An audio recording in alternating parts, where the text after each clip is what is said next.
Hey. Hi, this is Caitlin from grassfedgirl.com. And today we have a big treat. We have Wellness by Alicia. She is here with us from Toronto area, and that's awesome. Welcome, Alicia. Thank you so much for having me, Caitlin. I'm so excited. She has a great story. She has dealt with hypothyroid, and she's lost weight on carnivore. So she's going to tell us her whole story. She has a little boy, I think, at home. Yeah. And, like 1, so she's lost weight after her baby, and she just has so much to share with us. So make sure you watch all the way to the end so you learn a lot today. And we're just so happy to have you, Alicia. So tell us your story. What got you interested in carnivore, and why did you shift to this healthy way? Also, I forgot to say she has celiac disease. So if you're a fellow celiac or gluten sensitive, this will also ring true with. Tell us your story. Okay, awesome. Well, thank you once again for having me. I really appreciate it. And I started carnivore because, well, like many people, I've been struggling to lose weight, especially after my son. I was at my highest weight of 213 pounds over a year after having my son. I tried many diets, calorie restricting and everything, but I got a personal trainer to help me. But I would lose some weight, get a little bit toned, and then it would all come back. And I've also struggled with mental health a lot, especially after my son, postpartum depression. It added to my depression that was already there. My anxiety attacks, they became worse. I had more panic attacks more frequently. So I was just not in a really good place. And I got diagnosed with celiac disease when in 2016, I believe, 2016. And then soon after that, I got pregnant with my son. So I was on a gluten-free diet the whole time I was pregnant, but I still wasn't feeling good. Gluten was taken out, but I was still having those carby foods. And I was born in Pakistan, so we have a lot of rice and curries and spices and everything, a lot of inflammatory foods. So, and even if you look at the standard American diet, we have all that stuff too, pastas and everything. Those were common occurrences in our household. So that was still there. I didn't realize that those were the causes of it. Like doctors were like, oh, okay, you have to reduce your fat, go low fat, right? And that's always what we've been preached. So I was like, okay, I'll give it a shot, but nothing was working for me. And right. So it was tough because you can't figure out what's wrong. You're listening to these professionals and they're telling you what to do, and you're just thinking that maybe there's something wrong with me. Maybe I just don't have the willpower to go through with it, right? Maybe I'm not strong enough to actually achieve this. And especially nowadays when you see so many people on the internet, on Instagram, and everyone losing weight, and I know that they have struggles behind the scenes that they're not showing, or they don't want to show, of course, because nobody wants to share all of their struggles. It's very personal, but you feel like you're not good enough, right? So I was like, my self-esteem was at an all-time low. So I just started searching for things. I was like, okay, you know what? This is my last try at trying to get fit again, trying to feel better because of my son. I didn't want my son growing up seeing a mother who was always crying, who was sad, who was agitated, who was getting cranky for no reason, when there was a lot to be happy about, right? I'm so thankful for the life I have. God's blessed me so much with a beautiful son, with a wonderful husband who's so supportive. And I'm alive. I have lots of great things going on for me, right? So I just want to live my life to the fullest. So I started searching. One night I was actually having cravings for steak. My son was taking a nap, and I was because he wasn't sleeping around the clock at that time. So I was looking online, and I was like, oh, steak. Like, I wonder if there's like because my aunt had told me in Pakistan that she was on this diet that was only chicken thighs. So just chicken thighs. So I was like, okay, I wonder if there's a way that I can eat steak and lose weight, right? And that's when I came across Kelly Hogan's profile, the My Low Carb life or something, my zero carb life. Yes, my zero carb life. And I was like, oh my God, like this is amazing, right? There's something like this actually exists. So I was just over the moon. And then I went on to Instagram. I saw your account, Caitlin. There was like so many amazing infographics telling all about it and your success story. And there's so many other people in the carnivore community, Laura Spath, everyone that have done so much. They've benefited from the carnivore diet, not only losing weight, but healing and just feeling better and just boosting morale. So I was like, okay, you know what? I'm going to give this a shot.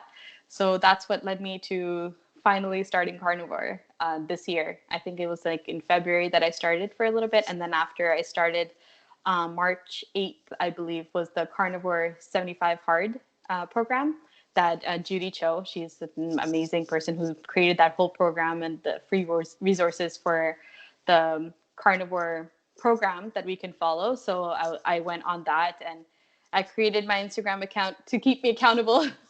I was like, you know what, just I got to do this. I really want to push myself. And if one day it helps somebody else who's suffering through the same things that I am, celiac disease, autoimmune is not easy. You know that. It's super tough to go through, and just being a mom is difficult, and like losing weight itself is like one of the biggest challenges in the world. So if someone can benefit from it and heal, which is the main objective of like trying the carnivore diet, is heal through everything, all of the neglect that your body's been through throughout the years, right? So that's why I'm doing carnivore, and I'm absolutely loving it. That's awesome. So did you have some, I've seen your Instagram, so you have some great weight loss. I mean, that's what people notice first, you know, yes. That then the other good stuff, they don't always, I mean, as far as from the outside, people, you know, love the flash and lightning of the weight loss. And yes. then later on, they're like, oh, I don't have to take my this pill and that pill and this pill anymore. Exactly. So did you lose weight? Yes, I did. I've lost 35 pounds so far, all thanks to carnivore and the Carnivore 75 Hard program. I finished that, and I also included intermittent fasting in there as well, which I talk about as well on my Instagram page. But I don't think I would be able to fast for longer periods if it wasn't for carnivore. Yeah. Carnivore has just like an amazing way of keeping you full and satisfied, and reduces cravings like so much. And that's one of the things that I really struggled with too. Like I'm pretty sure I was addicted to carbs, right? And it was just like, okay, if I had a little bit, then I would just go overboard. I can't limit myself. It's just like, okay, the all or nothing, right? Type of thing. So with carnivore, and once you've been on it for a really long time, it really helps diminish the cravings altogether. When you're not having sugar in your system, then you're not going to crave it. Right. And that's the great thing. It's not easy for sure. Like it's difficult, especially in the beginning. But once you get used to it, it's really great. So, and I'm thinking that's made me more responsive, my body more responsive to insulin, because there were, like I was asking you on your live yesterday about insulin resistance. So all of those symptoms that you mentioned, I tick all of those boxes. Used to. Now they're getting so much better. Of course, it's not going to happen overnight. It takes a really long time for these things to go away, but there have been a lot of improvements. I've the 35 pounds I've lost 60 inches overall throughout my body. When I walk, my husband's like, where did you go? You're like half your size. And that feels amazing. So that's great. And then I'm fitting into a large size clothing that I have not fit into for a very long time. After I had my son, especially, I used to wear my husband's clothes. I was like, you know what? I don't even feel like getting dressed or getting ready or putting on makeup or feeling good about myself, because nothing fits. I don't feel good in my body. And now I just feel good. I feel like a woman again, you know? So that's one thing you can't put a price on, that like how I got here. And I owe all of that to carnivore, right? So I still have the mommy pooch, but that's going to take some more time to get rid of. I have I think around 20, 25 more pounds to lose, which I'm still working on. I'm still on carnivore. I'm still fasting. So I'll get there. But this is a wellness journey of mine. It's not just solely based on weight loss. The weight loss is fantastic, and I'm really glad that I've made it this far. But I really want to feel better and completely recover from all the things that I was going through. What about your, so why do you think that it helped, like, your mood and your, your daily outlook? Why do you think that it helped that? Yeah, that's a really good question. I think, like, I went to my doctors when I had my diagnosis of depression and anxiety, and they were like, okay, take this pill and stuff like that, antidepressants and everything. So Dr. Jason Fung goes about this in his book, The Obesity Code, right? It's like when there's a problem happening, what we doctors and patients do now is we try to treat the symptoms, right, and not the actual cause of it. So yeah, I could take those antidepressants, and I did for a while, but I didn't want to get addicted to them. And I was like, I just want to feel better. Why is this happening to me? Right. So, and that answer lay in the nutrition, right? Because it's whatever is going into my body. That's what was causing that imbalance of hormones and everything that was making me feel bad about myself or bad about the life that I was living. Right. So once I started to remove that stuff, my husband noticed that I was feeling happier. I was less on edge. I was more calm. I was more patient. I was more positive. Right. I felt happier when I woke up in the morning. I was like, okay, great. It's a new day. Otherwise, it just felt like, oh God, when is this day going to end? When, like, as soon as I woke up, right? That my outlook has become so much more positive, and I'm so, I don't know, like I'm just like really living now that I've taken all of those bad things out of my diet, all of those carbs, those sugar, because you'd always have that crash, right? You'd like, okay, you eat a little bit, and then you're like, and I'm an emotional eater. Whenever I have stress or anything like that, and I've gone through quite a bit of stress in my life, I'm sure a lot of people have. Pardon me? Is there another way to eat? Exactly.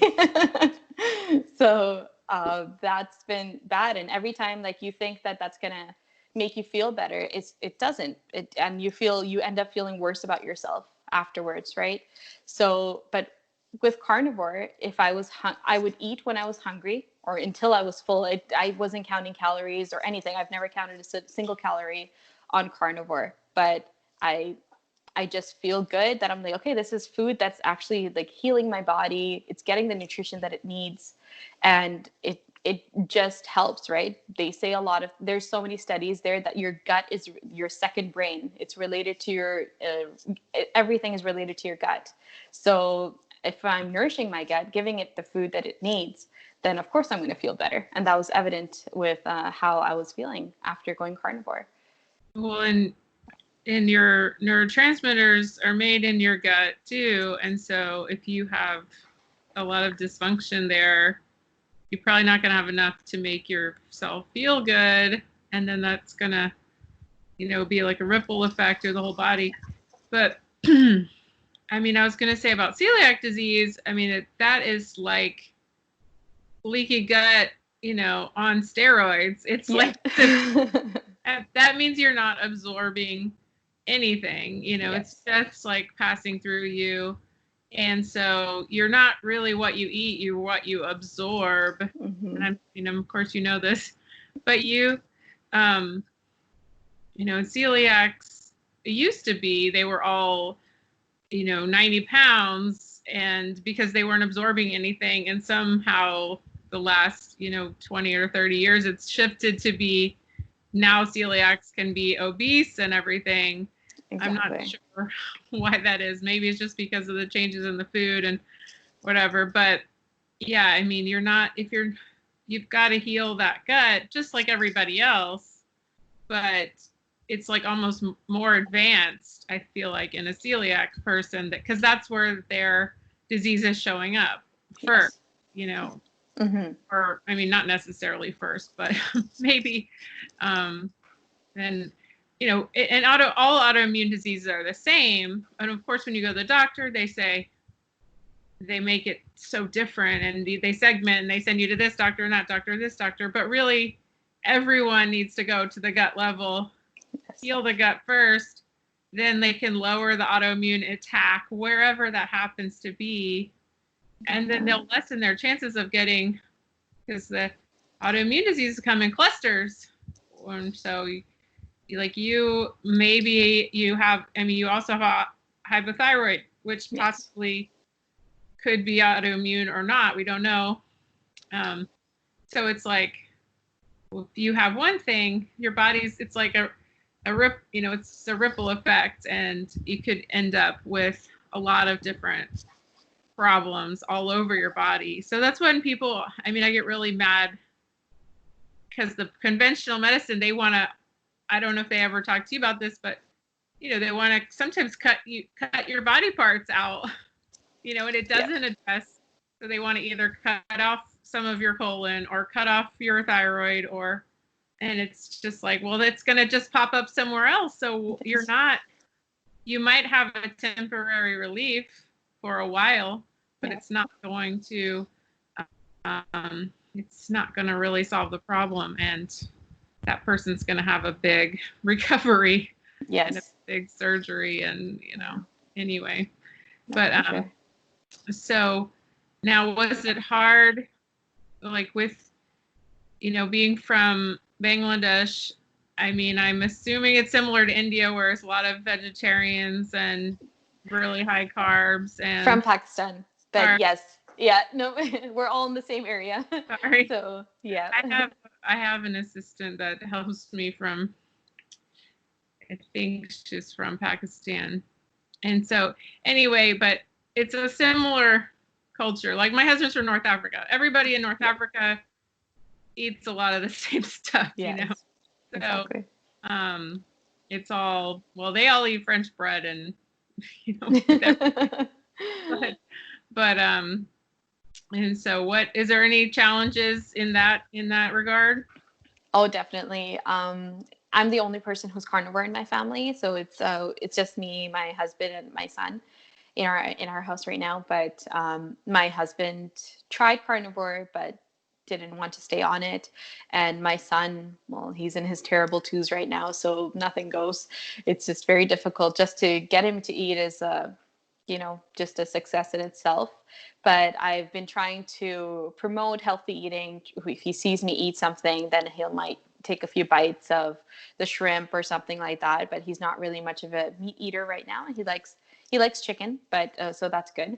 But other than that, not really that much. In regards to cultural foods, they're very, very carb heavy. So mostly, like, almost everything is rice, or the ingredients have gluten in them. Like, some of the favorite curries of my husband, or even mine, they have gluten in them. So they use the flour as a thickener. And if you're all the spices and stuff like that, most of them are very inflammatory, in a sense, like turmeric and a lot of those things. So that's, like, turmeric is one of the most common spice that used in South Asian cuisine. So, and so channel, you'll hear that turmeric is inflammatory. Yeah.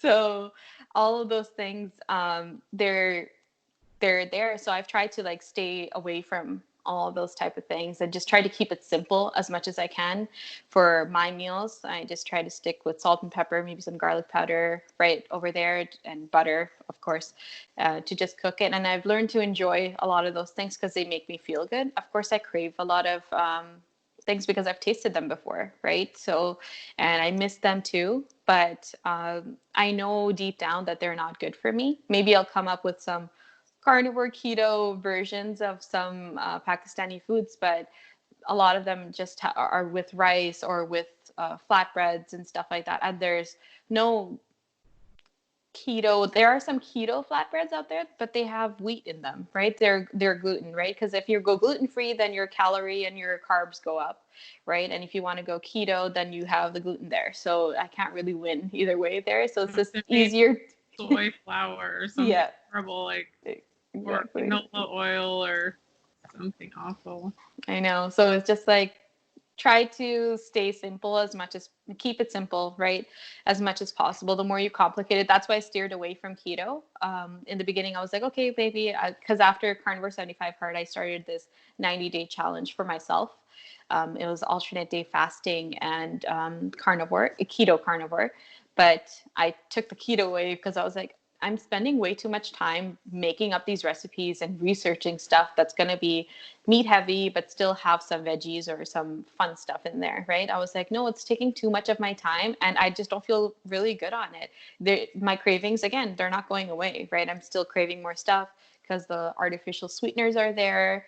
And so like some people are good. Occasionally it's fine, but like some stevia a little bit over here and stuff like that. But if you're having it all the time, then you're gonna stay in that phase forever, right? You're not going to be able to get away from it. So I was like, no, just cut it out, and I'm just going to go standard carnivore and stick to animal-based products, and that's good.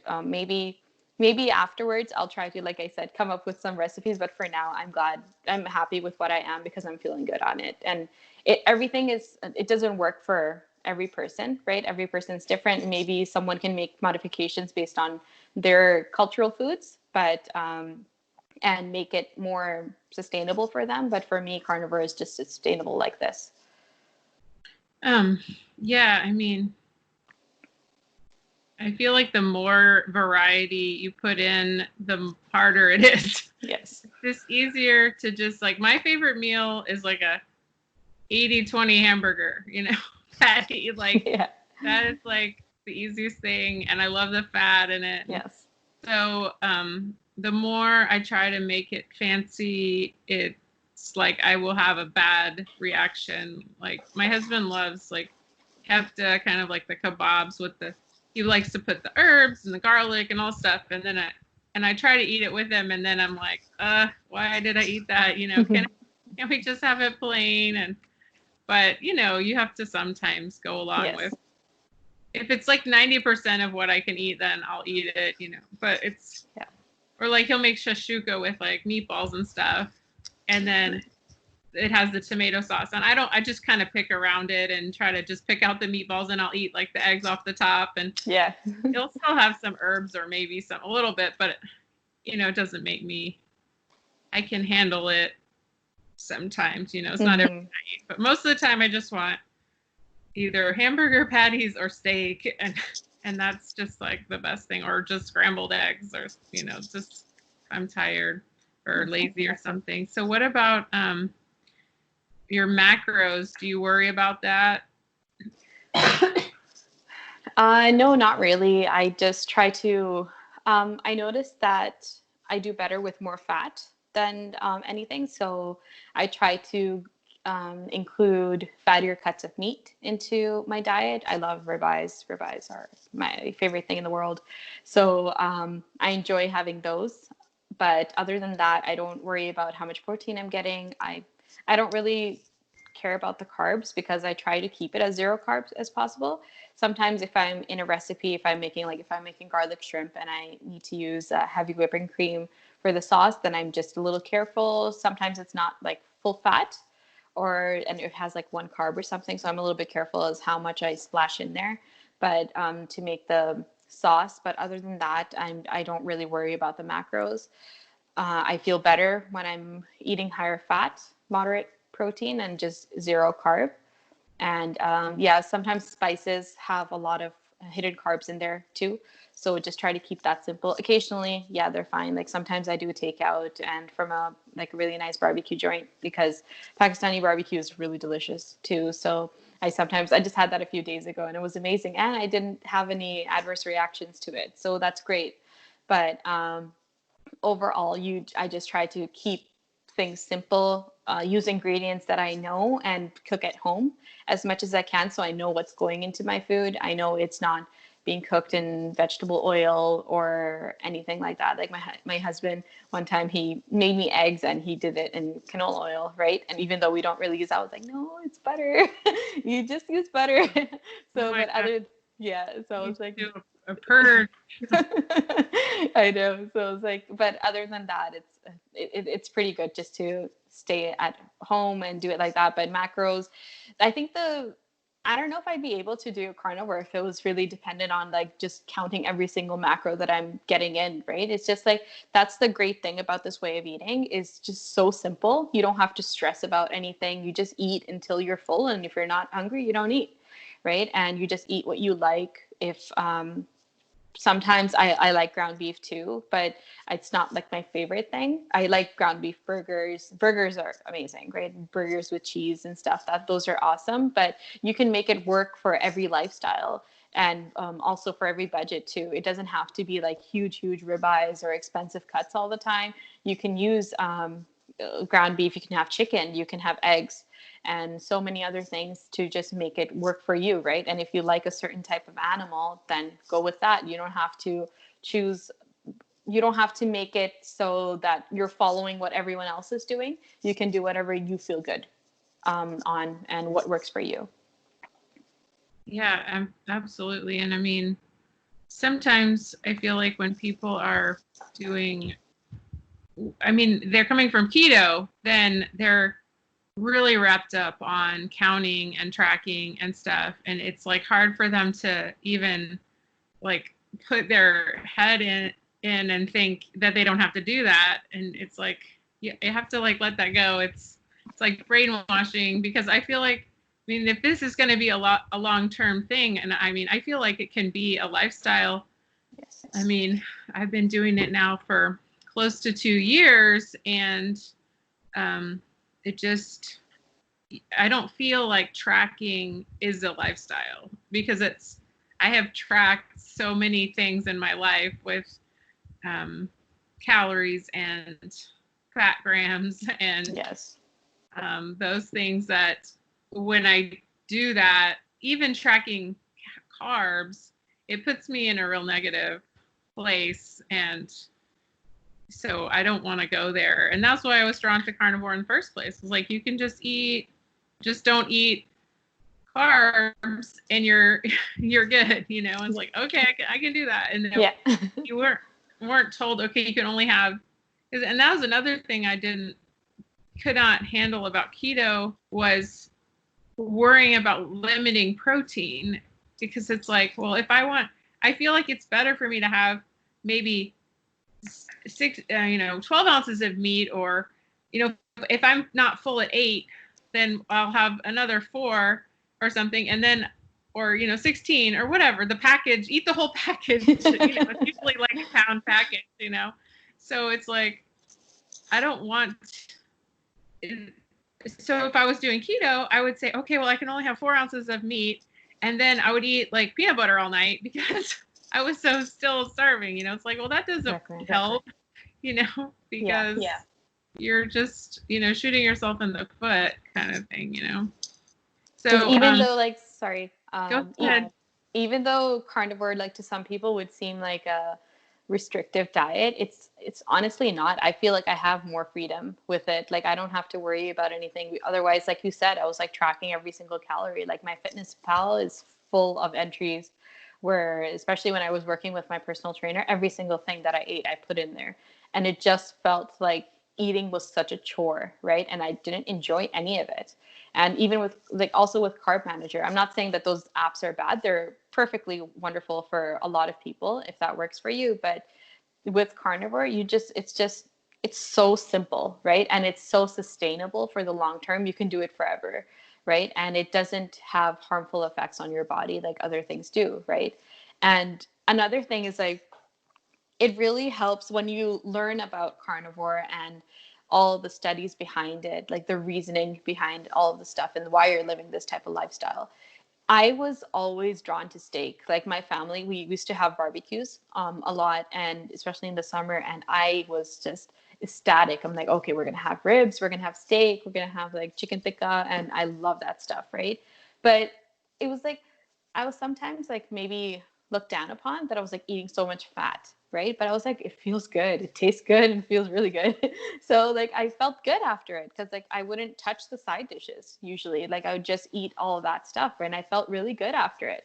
So it feels nice knowing that it wasn't just like me making it up in my brain, that there's actual scientific evidence of these things, right? And how it helps you, right? So that's why I feel more free than I have in a very long time, that I don't have to worry about how much calories I'm taking in, because it's very hard to overeat meat and fat, right? Because they're so filling and everything, right? And so nutritionally dense. So that's why I prefer carnivore over keto and calorie counting any day. And I'll stick to that hopefully for a long time. And I mean, I feel like carnivore is a type of a keto diet. It's not that it's not. I mean, I've seen higher ketones. For example, I could never get in ketosis when I was trying to do keto, but when I did zero carb, I could really see the ketones in my blood, and I was like, oh, this is what it's supposed to feel like, you know. So, you know, it is a form of ketosis in a keto diet. So, you know, it's not like we're bagging on keto. It's oh no, just like not the standard keto diet, right? It's variation, of course, right? But it's not just the standard one, or one that's filled with a lot of processed snacks and bars and stuff like that, right? So having occasional drinks and everything like that, yeah, that's fine. Or like even like protein powders and stuff like that, that's good. But the more you fill up, and it depends on person to person, right? If this is what works for me, it might work for someone. Someone might prefer keto with their veggies, right? So it's just our personal experience. But keto is, any type of keto diet is better than the standard American diet. I would say that for sure. yeah, absolutely. Yeah. And I mean, if someone does keto and they have great success, then great. You know, I could never hack it, because I'm like I'm not a moderator. I can't just have a little bit of blueberries or a little bit of dark chocolate. I mean, it's just really hard for me to stop when I have something. Cheese, I can just eat like a pound of cheese without, you know, I mean, so it's dairy. You can do a little bit of dairy, sounds like, and it's not affecting you. I can do a little bit. Depends. I noticed that I was really sensitive to sour cream. I love sour cream, especially like on like taco salads and stuff. Well, taco meat, not really salads, but I noticed that I was feeling, I had a lot of mood swings when I was eating sour cream. So I tried to take that out as much as possible. But I'm okay with cheeses and some heavy cream occasionally, like if I have that in my coffee sometimes, or in a sauce. For my food, I'm pretty tolerant to that, which is good. But in the beginning, I did start off with just standard, just meat and limited spices as much as possible, and mostly beef. And then it was easier to find out what I was sensitive to than if I included everything. I don't think I would be able to figure out that that's exactly why I wasn't feeling that great. Well, that's good. I mean, you can easily figure out what it is. It's because you're not eating 100 different things every day. Yeah. So it's like, okay, well, yesterday ate the sour cream, and today, you know, my nose is running or whatever. You know? So I was gonna say about fasting. So like, there's some controversy in the carnivore about, you know, is it good for women and that kind of thing. Now, did you do it right from the start, or did you add it later, or what? And what's your opinion? Yeah, for sure. In the beginning, when I started just carnivore, I was just trying it out in the beginning, and I lost 10 pounds very quickly. I was not doing any type of fasting at that time. I was just eating till I was full. And occasionally, if I was hungry, then my husband and I, like, he was doing it with me at that time. Like, we'd just like cut up a ribeye and just have a few bites or something like that, or just fry a couple of eggs. But when I started Carnivore 75 Hard, one of the main aspects was actually fasting too, and that was minimum 16 hours of fasting. So in the beginning, I did that. After that, I noticed that it was much easier for me to fast. It wasn't like I was forcing myself to fast. It just happened naturally because I wasn't hungry, because I was full from my meal before. And if I was hungry, I would eat. And if I wasn't, it was just easy for me to go not even thinking about it. right? But after a while, I did some extended fasts as well in that, which were difficult. I think I did 2 or 3 5-day fasts, and I did one 7-day fast, extended fast with water and electrolytes. Never dry fasted for longer than 18, 20 hours like in Ramadan. But other than that, yeah, like I was trying to do alternate day fasting. Alternate day fasting, I really like it. It's been proven that it's very good for women in weight loss. It's like most effective. So I've been trying to do that. Right now I'm on actually doing a cycle of alternate day fasting for the 90 days. But it's great that you mentioned it about women, because I've actually been experiencing some weird things happening with my menstrual cycle and just symptoms and stuff. My last one was much longer than it is, and it was much more painful. So I was like, okay, maybe my hormones are out of balance or something like that. So I've just been eating. I went back to 16/8 this past week, and I was just eating regularly whenever I was feeling hungry. I wasn't really worrying about making my fast longer or anything like that. So I do agree with a lot of people that fasting, especially in for women in their reproductive age, should not, maybe we shouldn't overdo it, right? You should just take it easy. If you can do it for a few hours, yeah, for sure, to limit snacking and to prevent nighttime binging. Yeah, for sure, that it's an awesome way to do that, right? But alternate day fasting can be good too, but it depends on who you are, what your personal medical history is, and if you've had struggles with your period in the past, I don't think I would recommend it. I would recommend carnivore for sure, right? Maybe that would help. It has helped a lot of people, but fasting, I don't think you should overdo it, especially at this time, because it can cause a little bit of trouble for women in their reproductive prime, I would say. So hopefully that doesn't happen. And that's why I'm trying to just take it easy. Like if I feel like fasting, if I can fast, then I'll do it. Like right now, I feel like this. I'm feeling really good this week. After I took that break, I felt like I needed it. And I actually just read another thing yesterday. Like, so if you do want to fast, you can fast the week of your period and the week after, and then the other 2 weeks just eat regularly. I think they said that that'll help with the hormones and balancing it and everything too.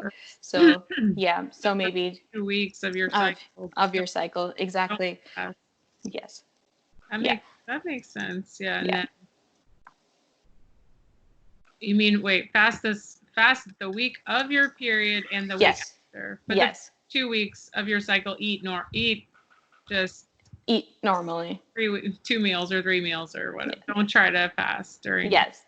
And that's not like the extensive fasting either, right? Even when you are fasting, don't do the extensive fasting or like really even alternate day fasting, like just regular, maybe 1 meal a day or 24.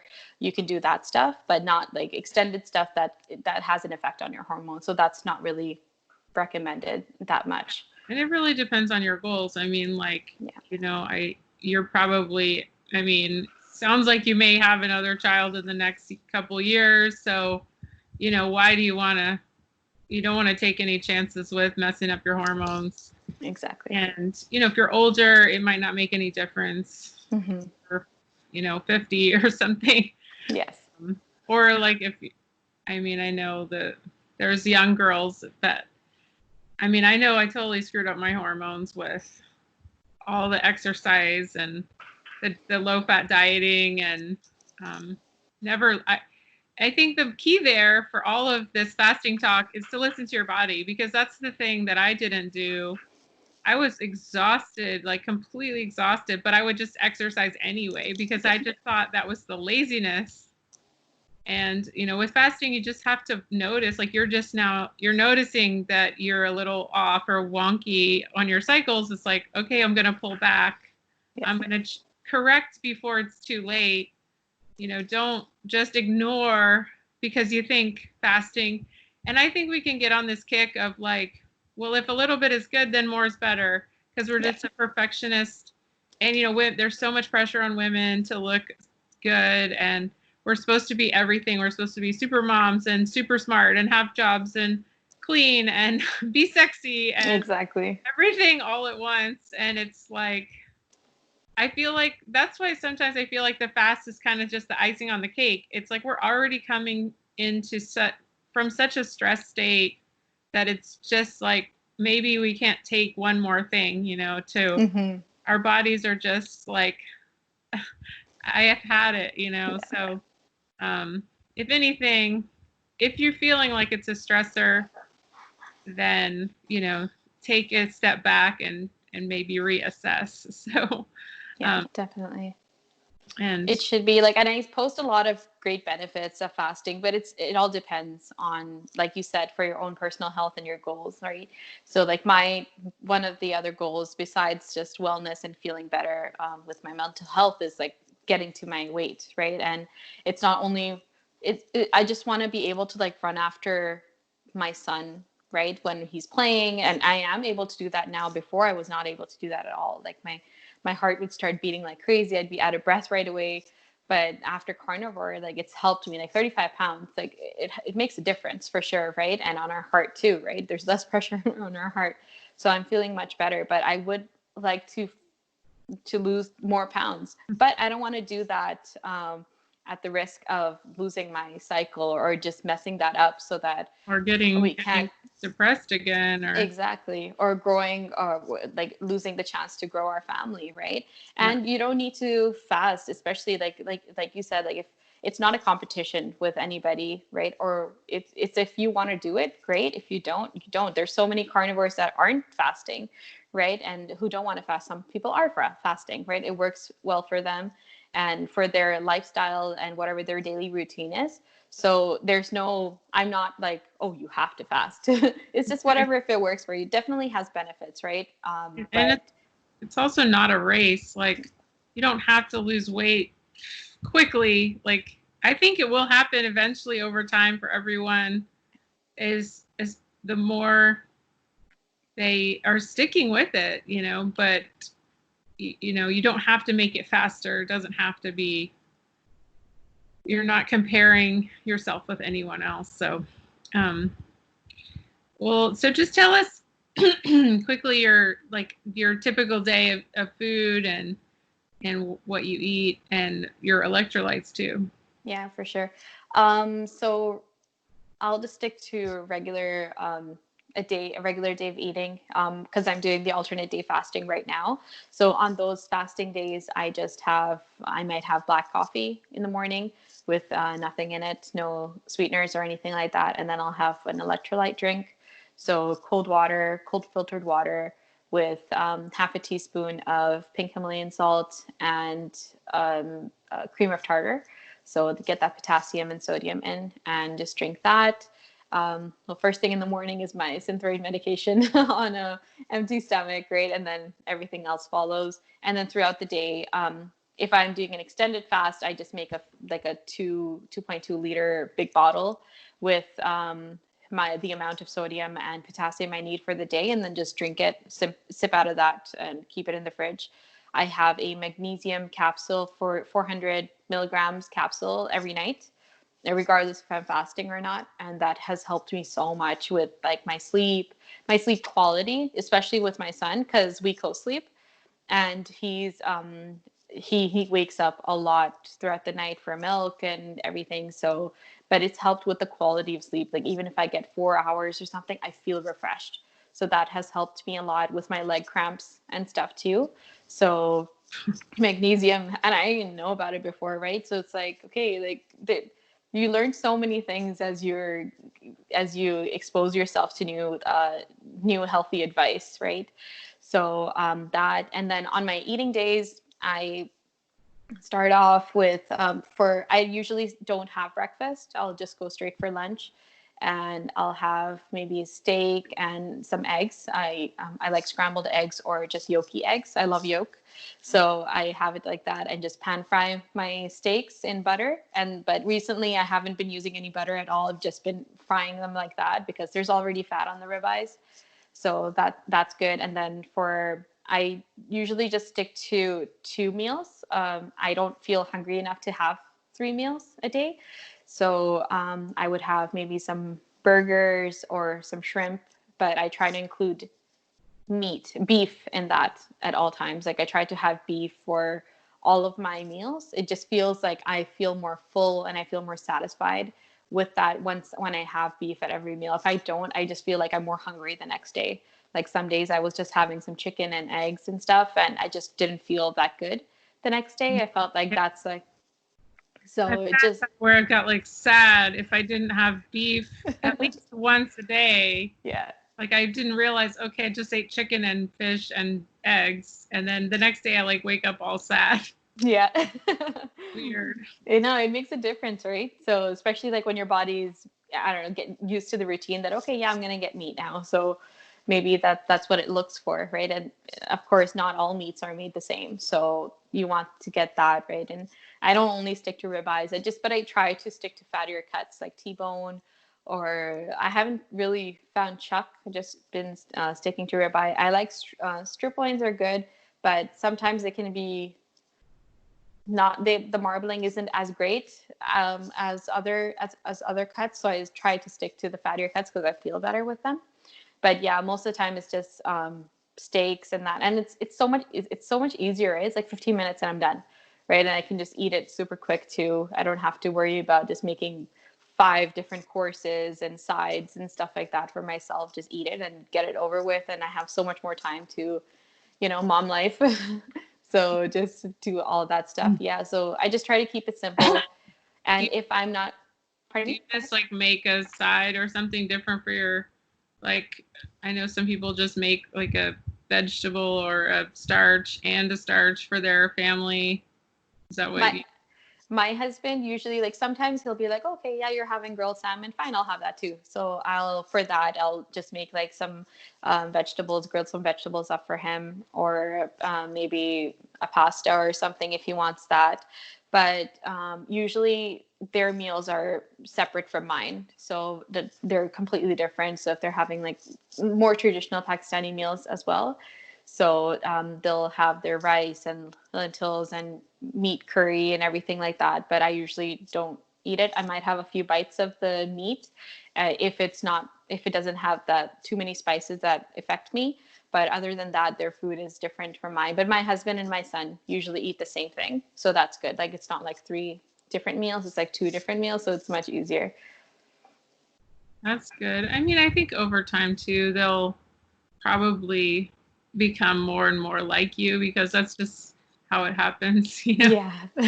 Just be like, okay, let's just all eat the same thing. Like my husband, last night we grilled stuff and then he ate some like some baked potatoes, like French fries, but just baked. Mm-hmm. And, it's like that. He wants to have his carbs or whatever. And, yeah.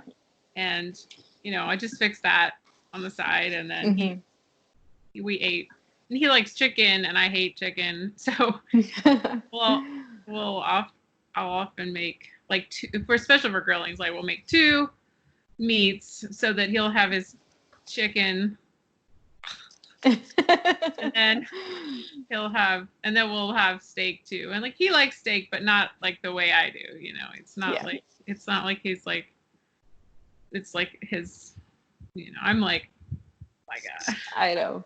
Just give me steak. I'll be like the happiest person in the world. Right? That's all I need. Yeah, and he likes things a little leaner than I do. Like, I don't know. So same. I don't know why. Like I would have thought that men would like more fat, but they don't. My husband, he'll give me the fat if we're having like a steak night out or something. Then he'll just be like, "You want this?" Because I'm going to throw it out. I'm like, "Do not throw it out. Give it to me." Right? So yeah, it's like that. And again, with him, he's like, "Yeah, I need to have my carbs. I just can't give it up." I'm like, you can try, like just try doing it. You're going to feel better and it'll be good for all of us, right? Because and I also want to set a good example for my son. If he sees like 2 different things happening in our house, like he'll probably follow that one because that's more fun, right? Or more attractive to the eye, that there's more variety and everything, right?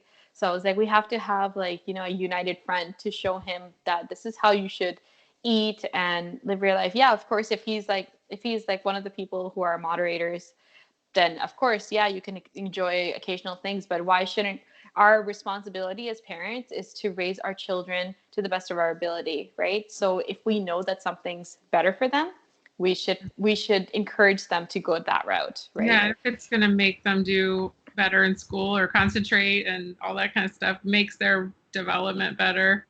I mean, yeah, I feel like you can't unknow it once you know it. Once you know it. And in my head, I mean, I'm not celiac. Well, I don't know. I've never been to the doctor, but Hopefully not. Yeah, but my husband knows, like, there's no gluten allowed, like, at all here. Yeah. So he'll have rice or maybe of course potatoes, and so it's like he knows if he wants gluten, it has to either be outside the house or this is like a gluten-free zone. Yeah, so I mean, we do get along on that front. Like he almost never brings it in, and I'm like, if he does, I'm like, what is this? He's like, I'm giving it away. I'm like, okay, you better. Oh, that's great. I'm washing these gluten dishes or whatever. You know? Yeah. And so, yeah, but it takes a while. It sounds like you're still kind of new, and you know, I've been eating like kind of like paleo for 10 years, so he's used to all my crazy ideas and stuff.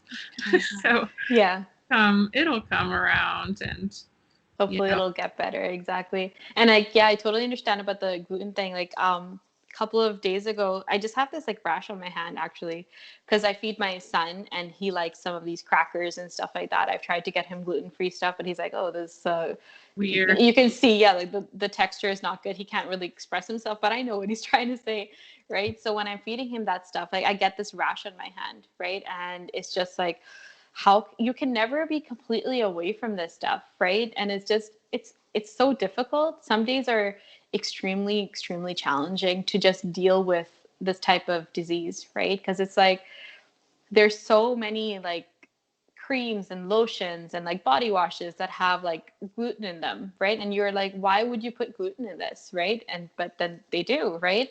And food cheap, it's like a cheap additive. Or even when you're walking in the grocery store, you know, it's the bakery is in the back corner and it's like it's in the air, you know. Exactly. So it's just like there's cross contamination all the time, right? And it's just so difficult to live with. But of course, like if the family's supportive, then it makes it so much easier, right? I can't expect my son to understand this right now, so that's okay. But your husband, my husband has stopped eating a lot of gluten stuff. If he gets snacks, he'll bring gluten-free snacks. So he'll be like, okay, at least this thing is there. Like yesterday he went and he felt like having some those like chocolate wafers, and so he got the gluten-free one. So I was like, oh, thank you, I appreciate that, right? So it's nice. And if he wants to eat gluten, he'll go out with his friends or something like that and have his meal there, and then we'll have our regular meal at home, or he'll just stay away from it. So not even looking at that, not looking at that really helps too, because then you're like, you don't have that constant reminder that you're missing out on something, right? But it's good for you. Like I was so happy. Like I was overjoyed when I found out that I had celiac disease. I don't know, because it answered so many questions for me. Like I would feel horrible all the time, constant migraines, constant like body aches and pains. Like my knees, I was like 25, 26-year-old. My knees would be cracking when I went up the stairs, right? And I was just like, why is this happening to me, right? And just like leg cramps, everything all the time. And the fatigue was just like, oh my gosh, I couldn't get up to go for work. I'd be pushing myself. I just feel like just staying in bed all the time. And it was just like, I couldn't do anything, right? I was just so exhausted. So when I found out that, hey, this is the reason this is happening to you, right? Your body is attacking itself. So it was like, okay, there's the reason. So when I took that out, I started feeling so much better, right? So that helped a lot too. Like gluten, by all means, just try, if anyone can, they should try to, regardless of if they have an autoimmune or they're on keto or carnivore, if you limit or eliminate it, you're going to feel much better. So absolutely. Yeah. I think even if people aren't carnivore, they should be some spectrum of paleo or keto, or, I mean, I just feel like we should, you know, investigate our ancestral foods and eat things that are not from factories and all that kind of stuff. So Mm-hmm. I think you just have to find the right kind of place for you to fit in there. Yeah. And well, I think that you've helped a lot of people. They're going to hear your story and relate to it because, being a mom and everything. Do you have any final words maybe for people who maybe have little kids and they're wanting to get healthier? Just like, I'm no expert at this. I'm just starting out. I've had it for I've been on carnivore for around 6 months or so now, I think in total. But there's so many. One thing I would say is this: research and get more knowledge and find out amazing resources. There's so many free resources out there, right? Caitlin's page is amazing. So at grassfedgirl.com, right?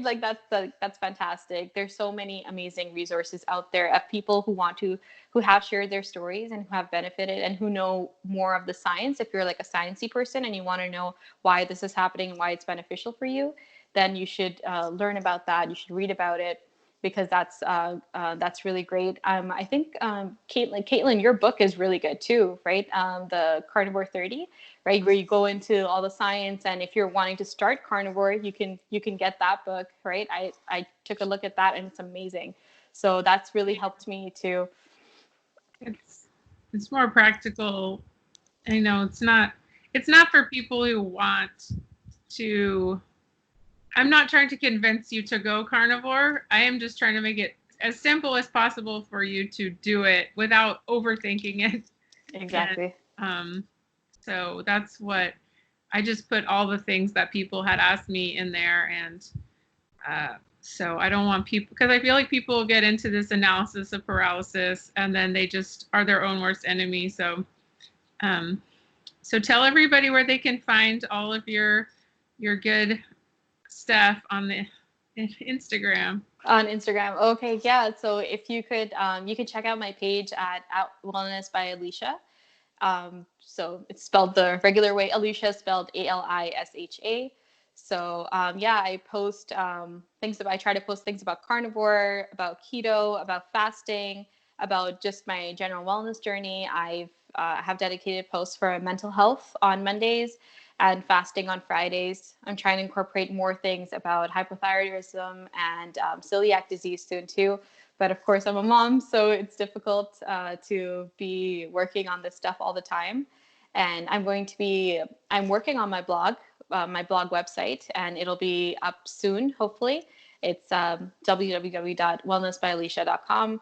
So I'll hopefully let you guys know when that's up too, and that'll have I have some great things, great blog posts that are ready to go for that.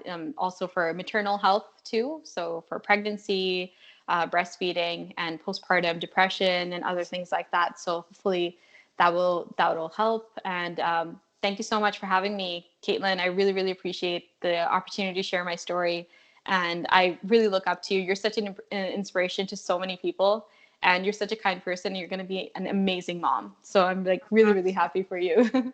Well, you're so sweet. And I'm just so glad you could take the time out and have a babysitter so we could do this. Yeah. So everybody go follow Wellness by Alicia on Instagram. And sounds like she's got a lot of good stuff. So follow her, and please subscribe, like my channel, and ring the bell so you never miss a video. Thanks so much. Leave us a comment down below of any questions you have from this episode, and we'll see you next time. Great. Thank you so much. Bye. Bye. Thank you.